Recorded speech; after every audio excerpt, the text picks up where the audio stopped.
Hello students, welcome to virtual class the YouTube channel. आज के इस लेक्चर में हम लोग बात करने जा रहे हैं इंजेक्शन मोल्ड कूलिंग सिस्टम्स की। मोल्ड कूलिंग सिस्टम्स क्यों यूज़ किए जाते हैं, उनकी क्या इंपॉर्टेंस होती है, कितने टाइप के होते हैं और उसमें कौन कौन से कूलेंट्स इस्तेमाल किए जाते हैं, इन सब चीज़ों के बारे में आज हम लोग डिस्कस करेंगे। तो हम लोग स्टार्ट करते हैं आज का टॉपिक। तो आज जो टॉपिक है उसको स्टार्ट करने से पहले सबसे पहले हम लोग बात करेंगे कि इंजेक्शन मोल्ड कूलिंग जो हम लोग करते हैं उसकी इम्पॉर्टेंस क्या है उसका महत्व। तो कूलिंग सिस्टम जो होता है, कूलिंग सिस्टम या किसी भी मटेरियल की कूलिंग उसकी प्रॉपर्टीज़ में बहुत सारे बदलाव लाती है। कूलिंग रेट कम या ज़्यादा होने पर मैकेनिकल प्रॉपर्टीज़ में बहुत सारे परिवर्तन देखने को मिलते हैं, बहुत सारे डिफरेंसेस देखने को मिलते हैं। तो क्या क्या इफ़ेक्ट पड़ते हैं अगर हम कूलिंग को कंट्रोल करते हैं, तो आइए देखते हैं हम लोग एक एक करके। तो जो सबसे पहला पॉइंट आता है वो आता है बेंडिंग ऑफ प्रोडक्ट। अगर जो मोल्ड का टेम्परेचर है वहाँ पर कूलिंग सिस्टम अगर हमने सही से इस्तेमाल नहीं किया, सही से डिज़ाइन नहीं किया और ऐसा कुछ पॉसिबिलिटी हो गई कि मोल्ड के ऊपरी सतह का कूलिंग रेट और निचली सतह का कूलिंग रेट अलग अलग है, तो ऐसी कंडीशन में जो अंदर प्रोडक्ट है उसकी कूलिंग भी अलग अलग तरीके से होगी। यानी कि उसके जो ऊपरी लेयर है उसकी कूलिंग अलग रेट से होगी और निचली लेयर की कूलिंग अलग रेट से होगी, और ऐसा होने पर प्रोडक्ट बेंड हो जाएगा। तो ये भी एक चांसेस होते हैं, इसलिए कूलिंग सिस्टम का बहुत प्रॉपर होना बहुत ज़रूरी हो जाता है। यहाँ पर एक एग्जांपल के फॉर्म में हम ले सकते हैं। एक मोल्ड हमको यहाँ पर दिखाई दे रहा है। इस मोल्ड के अंदर जो ये ग्रीन कलर का पार्ट है ये है हमारा रिक्वायर्ड प्रोडक्ट। ये कैविटी में जो बन रहा है ये इस तरह का बना होना चाहिए था, लेकिन अगर कूलिंग सही नहीं होगी तो ये बेंड होकर के ऐसे बनेगा अगर हमारी कूलिंग पुअर है तो। लेकिन अगर कूलिंग सही है तो हमको प्रोडक्ट बिल्कुल जैसा मोल्ड के अंदर हमने कैविटी बनाई थी बिल्कुल वैसा ही प्रोडक्ट हमको आउटपुट पर मिल जाएगा। तो ये तो हो गया पहला एक इसका इम्पोर्टेंस। दूसरा अगर हम बात करें तो अलग अलग चमक दिखती है हमें सरफेसेस की, अलग अलग जगह पर अलग अलग तरह की चमक दिखेगी, क्योंकि कैविटी का टेम्परेचर अगर अलग अलग एरिया में अलग अलग हुआ तो सरफेस की क्वालिटीज़ पे फ़र्क आता है, सरफेस की शाइन पे फ़र्क आता है, और जो ग्लॉसी सरफेस होती है उसकी जो ग्लॉस है यानी चमक है उसमें भी अंतर हो जाता है, और जाहिर है कि अंतर होने पर प्रोडक्ट जो है वो देखने में अच्छा नहीं लगेगा। तीसरी जो चीज़ आती है वो है रेजिडुअल स्ट्रेसेस। अगर यूनिफॉर्म कूलिंग नहीं हो रही है, कूलिंग रेट बार बार चेंज हो रहे हैं या अलग अलग एरियाज़ में अलग अलग कूलिंग हो रही है, जो टेम्परेचर्स हैं वो वेरी कर रहे हैं, उस कंडीशन में बहुत सारे स्थानों पर रेजिडुअल स्ट्रेसेस डेवलप हो जाती हैं, और ऐसी स्ट्रेसेस डेवलप होने पर वर्कपीस में डिस्टॉर्शन हो सकता है। वर्कपीस जो है उसकी जो शेप है या आकार है वो फेल हो सकता है। तो ये हो गए कुछ पॉइंट्स। इसके बाद जो अगला पॉइंट आता है वो आ जाता है significant changes in volumetric shrinkage in different areas are often the cause of product warpage. Warpage जो डिफेक्ट होता है, वॉर्पेज डिफेक्ट क्या होता है पहले इसको हम देख लेते हैं। तो वॉर्पेज एक ऐसी विकृति है जहाँ पर मोल्ड किए गए हिस्से की सतह डिज़ाइन के इच्छित आकार का पालन नहीं करती, यानी कि जो ऊपरी सतह होती है उसमें हमको इसमें कुछ दोष दिखते हैं, उस जिसको हम लोग वॉर्पेज कहते हैं। ये वॉर्पेज क्यों आते हैं? तो वॉल्यूमेट्रिक श्रिंकेज, यानी कि श्रिंकेज जब होता है, मोल्ड के अंदर श्रिंक करता है मटीरियल, उसमें अगर श्रिंकेज भी यूनिफॉर्म नहीं हो रहा है, क्योंकि अगर कूलिंग प्रॉपर नहीं हुई तो अलग अलग एरियाज़ में कूलिंग रेट भी अलग अलग होंगे। ऐसी कंडीशन में वॉर्पेज डिफेक्ट आने के चांसेस बहुत बढ़ जाते हैं। Cooling time generally accounts for 80% of complete cycle time. जो मोल्ड साइकिल टाइम होता है यानी कि प्रोडक्ट में रॉ मटेरियल डालने से लेकर के प्रोडक्ट बनने तक का जो समय है उसमें से जो कूलिंग टाइम है अकेले वो कूलिंग टाइम ही 80% होता है, यानी कि 80% समय जो होता है वो कूलिंग का ही होता है। इसलिए अगर हम कूलिंग को ठीक से हम अरेंज कर लें, कूलिंग सिस्टम अच्छे से डिज़ाइन कर लें, तो कूलिंग टाइम को हम लोग कंट्रोल कर सकते हैं। और कूलिंग टाइम को कंट्रोल करने का सीधा सीधा मतलब है कि हम प्रोडक्शन रेट को कम बढ़ा सकते हैं, प्रोडक्ट जल्दी बनेंगे, और प्रोडक्ट जल्दी बनने का मतलब है प्रोडक्टिविटी इंक्रीज़ होगी। तो ये तो बात हो गई इम्पॉर्टेंस की कि मोल्ड जो कूलिंग हम लोग कर रहे हैं उसकी इम्पॉर्टेंस क्या है। अब मोल्ड कूलिंग सिस्टम क्या होता है? तो मोल्ड कूलिंग सिस्टम का लेआउट जो है जनरल उसको हम लोग देख लेते हैं। यहाँ जो डायग्राम आपको दिख रहा है, इस डायग्राम में एक एग्जाम्पल के फॉर्म में एक लेआउट बताया गया है कि मोल्ड कूलिंग कैसे होती है। तो जो ग्रे कलर का हिस्सा आपको दिख रहा है यहाँ पर, ये बीच वाला, ये मोल्ड है जिसके अंदर कैविटी होगी। इसी के अंदर इस तरह के ये देखिए जो चैनल्स बने हुए हैं, जो ब्लैक लाइंस आपको ऐसे दिख रही हैं, ये हैं अंदर बने हुए चैनल्स जिनसे कूलेंट फ्लो करता है। जो होजेस जिनको लिखा गया है, ये होजेस, पाइप्स या चैनल्स मान लीजिए इनको, जिनसे होकर के कूलेंट फ्लो कर रहा है। ओके, ये सप्लाई मैनिफोल्ड है जहाँ से ये लिक्विड जा रहा है, अंदर कूलेंट जा रहा है, और ये इनसे होते हुए कलेक्शन मैनिफोल्ड तक आ जाता है। कलेक्शन मैनिफोल्ड में कलेक्ट होता है, यानी कि ये अंदर मोल्ड की जो हीट है उसको अब्जॉर्ब करके यहाँ बाहर आया, कलेक्ट हुआ। कलेक्ट होने के बाद ये आगे होजेस के थ्रू गया, फिर टेम्परेचर इनका कंट्रोल किया गया, यानी कि टेम्परेचर इनका लोअर किया गया, डाउन किया गया। इसके बाद ये आगे बढ़े पाइप्स के थ्रू और वापस पंप में आए। पंप ने फिर से इनको सप्लाई मैनिफोल्ड के थ्रू इस मोल्ड में सप्लाई दे दी। ये एक जनरल लेआउट है, बेसिक लेआउट है मोल्ड कूलिंग सिस्टम का। ओके, तो ये तो हो गई लेआउट की बात। अब हम बात करते हैं कि types of mould cooling system, वो कितने टाइप के हो सकते हैं। मोल्ड कूलिंग सिस्टम्स के टाइप्स क्या क्या हो सकते हैं। तो देखिए, कूलिंग सिस्टम, इस कूलिंग सिस्टम को हम लोग 4 तरह से समझ सकते हैं। Parallel cooling system, series cooling system, spiral cooling system और यू कूलिंग सिस्टम। यहाँ ध्यान देने वाली बात ये है कि ये जो टाइप्स की हम बात कर रहे हैं, ये हैं based on flow of the coolant. Coolant जो है वो किस तरह से फ़्लो करेगा, उसके फ़्लो होने के लिए जो रास्ते बनाए गए हैं, जो अंदर चैनल्स बनाए गए हैं, उनका स्ट्रक्चर कैसा है, उसके आधार पर इसको हम लोग टाइप्स को डिसाइड करते हैं। तो ये 4 तरह के हो गए। अगर हिंदी में इनका नाम बोले तो समांतर शीतलन प्रणाली, श्रृंखला शीतलन प्रणाली, सर्पिल जिसको हम बोलते हैं स्पाइरल कूलिंग सिस्टम, और यू कूलिंग सिस्टम या यू शीतलन प्रणाली। तो अब एक एक करके देख लेते हैं कि ये क्या क्या है। सबसे पहले हम लोग बात करते हैं पैरेलल कूलिंग सिस्टम की। तो पैरेलल कूलिंग सिस्टम जो है, इसमें अगर हम लोग देखें तो इसका उपयोग जो है ये बड़े आकार के जो मोल्ड्स होते हैं उनके लिए किया जाता है, जो प्लेन होते हैं, जहाँ सरफेसेस प्लेन होती हैं वहाँ पर हम लोग कैविटीज़ जो है प्लेन होती हैं, उनके लिए हम लोग यूज़ कर सकते हैं। लेकिन यहाँ पर अलग अलग जगह पर जो फ्लो रेट है वो अलग अलग होता है, वो अभी डायग्राम से आपको क्लियर होगा।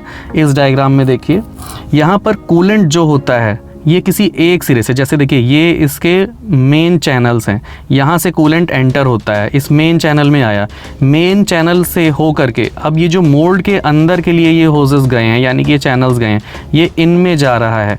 अब ये पैरेलल कई सारे रास्ते बने हुए हैं, तो इस मेन चैनल से आने वाला जो कूलेंट है उसकी अलग अलग धाराएं, अलग अलग स्ट्रीम्स इन पैसेजेस में जाती हैं और इनसे होते हुए फाइनली इस वाले चैनल में आती हैं और यहाँ से आउटपुट हमको मिल जाता है जो कूलेंट का, यानी कि कूलेंट इस सिरे से अंदर आया, इन पैसेजेस से होकर के निकला और मोल्ड की हीट को एब्जॉर्ब किया, मोल्ड की हीट को एब्जॉर्ब करके गर्म होकर के इस चैनल में आया और यहाँ जाने के बाद बाहर जब निकला तो उसको हम लोगों ने टेम्परेचर डाउन करके वापस पंप के थ्रू फिर से यहाँ पर भेज दिया।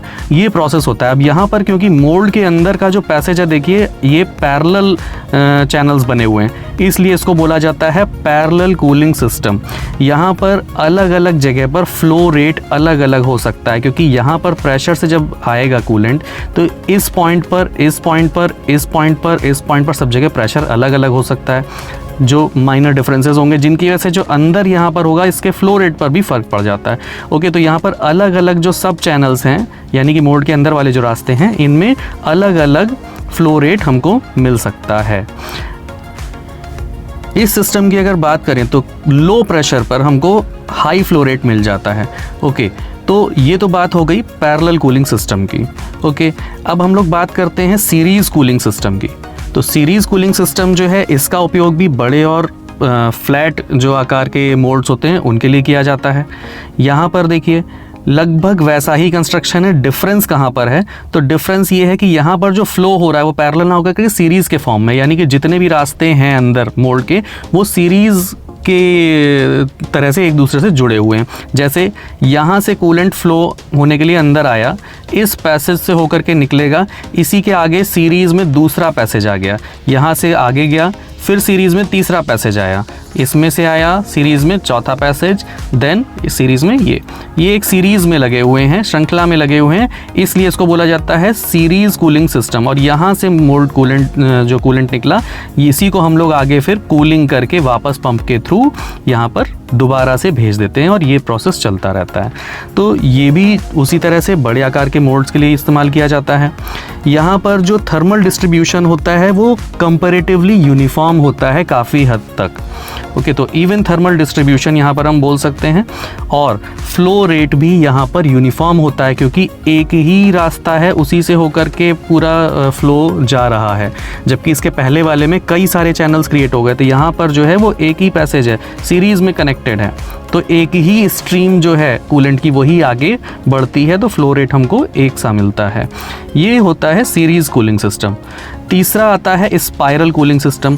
तो स्पाइरल कूलिंग सिस्टम यानी कि जिसको हम लोग सर्पिल भी बोलते हैं, ठीक है। ये वृत्ताकार यानी सर्कुलर भी हो सकता है, और ये बॉक्स टाइप भी हो सकता है, या चौकोर भी हो सकता है।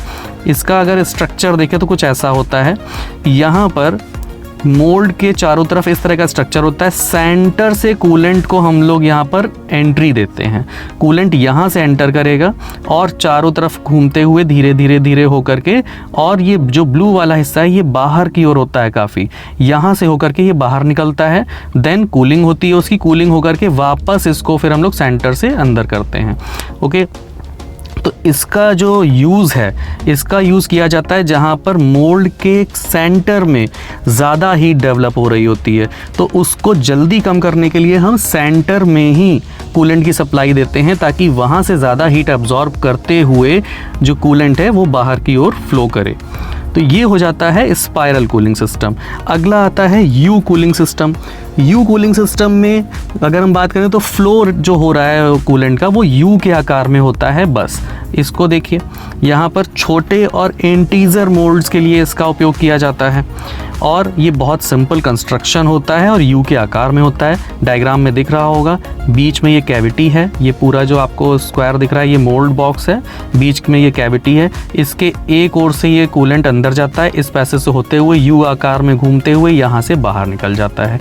सबसे सिंपल कंस्ट्रक्शन वाला अगर कूलिंग सिस्टम कोई है तो वो है यू शेप कूलिंग सिस्टम। ये जो कूलिंग सिस्टम है सभी के कंपैरिजन में सबसे इजी है कंस्ट्रक्शन में, कॉस्ट वाइज भी सस्ता पड़ता है। ओके, तो अब ये जो डिफरेंट कूलिंग सिस्टम्स हैं इनके लिए अलग अलग टाइप के कूलिंग चैनल्स भी यूज़ होते हैं। कूलिंग चैनल्स यानी कि अंदर जो रास्ते बने होते हैं जिनसे होकर के कूलेंट फ्लो करता है, वो पाथ जो होते हैं, तो वो कौन कौन से होते हैं तो वो हम लोग देख लेते हैं। यहाँ पर सबसे पहला आता है स्क्वायर लीनियर ट्यूब टाइप।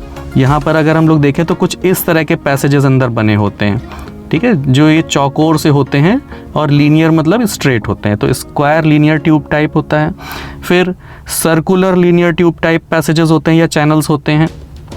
इसके अलावा सर्कुलर बेंड होते हैं, जहाँ पर हम लोग अगर स्पाइरल की बात करेंगे तो वहाँ पर सर्कुलर बेंड ट्यूब आ जाएंगे। इसी तरह से स्क्वायर बेंड ट्यूब भी आ सकते हैं जहाँ जैसी ज़रूरत होती है हमें कंस्ट्रक्शन में। बेफल्स का भी यूज़ करते हैं और बबलर का। ये सारे जो चैनल्स हैं डिफरेंट कंस्ट्रक्शन के, डिफरेंट टाइप या डिज़ाइन के, इनका यूज़ हम लोग करते हैं अलग अलग मोल्ड्स की कूलिंग के लिए या अलग अलग पर्पसेस में। ओके, तो ये तो बात हो गई कि कितने टाइप के कूलिंग चैनल्स यूज़ होते हैं। अब बात कर लेते हैं कूलेंट की। तो यहाँ पर जो कूलेंट यूज़ किए जाते हैं वो इन जनरल पानी होता है या पानी और ऑयल का मिक्सचर होता है। ये दोनों मिक्स करके हम लोग यूज़ करते हैं कूलेंट के लिए। जो सबसे कॉमन यूज़ होता है वो होता है एथिलीन ग्लाइकॉल और पानी का मिक्सचर, क्योंकि इन दोनों का जो मिक्सचर होता है तो पानी तो कूलिंग का काम कर देता है, लेकिन पानी को इस्तेमाल करने से मोल्ड के अंदर रस्टिंग यानी कि जंग लगने की संभावना रहती है। एथिलीन ग्लाइकॉल को हम लोग जब मिक्स कर लेते हैं तो कूलिंग भी अच्छी मिलती है, और साथ ही साथ जंग लगने की जो टेंडेंसी होती है वो कम हो जाती है, क्योंकि ये जंग को रोकने में मदद करता है। तो ये हम लोगों ने जो आज पूरा डिस्कस किया था ये था इंजेक्शन मोल्ड कूलिंग सिस्टम। तो अगर कोई भी आपका सजेशन या क्वेरी है तो आप कमेंट बॉक्स में लिख सकते हैं। हमारे चैनल वर्चुअल क्लास से जुड़े रहिए, चैनल को सब्सक्राइब कर लीजिए, वीडियो को लाइक कर दीजिए, शेयर कर दीजिए, और सब्सक्राइब करने के बाद बेल नोटिफिकेशन को ज़रूर ऑन कर दीजिए ताकि हमारे अगले वीडियो के नोटिफिकेशन आप तक पहुंच जाएं। कोई भी सजेशन हो, मोस्ट वेलकम। Thank you.